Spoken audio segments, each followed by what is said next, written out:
On a quiet spring morning in early April, just after dawn had broken over the sleepy town of Whitestone, a woman named Eleanor was taking her usual walk along Maple Street. The air was crisp, and the sun had barely risen, casting a soft golden hue over the pavement still wet from last night's rain. Birds chirped faintly in the trees overhead, greeting the day, but among the melodies came a faint, desperate sound that made Eleanor stop in her tracks. She tilted her head, listening closely.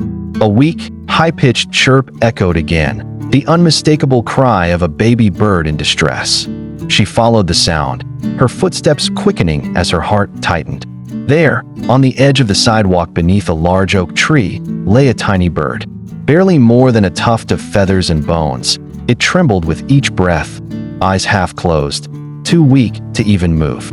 It must have fallen from its nest, lost and alone.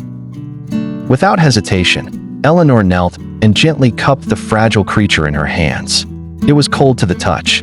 Carefully, she wrapped it in the corner of her scarf and hurried home. Back in her warm kitchen, Eleanor filled a shallow bowl with lukewarm water and gently bathed the dirt and dust from the chick's body.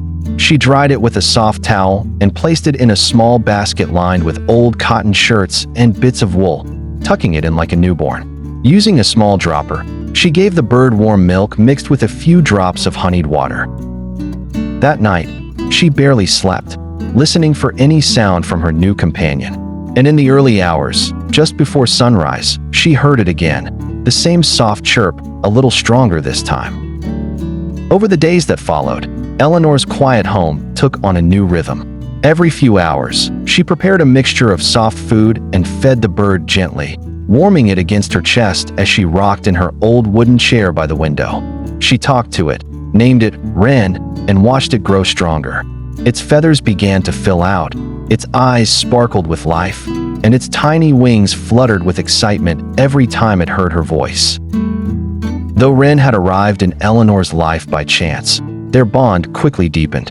She had never planned to care for a bird, but now it was unthinkable to go a day without seeing its bright eyes or hearing its now cheerful song echo through the house. In a world often filled with noise and rush, Eleanor's quiet act of kindness reminded her, and perhaps us all, that sometimes the smallest lives can leave the deepest marks. Wren had been saved, but in many ways, so had Eleanor.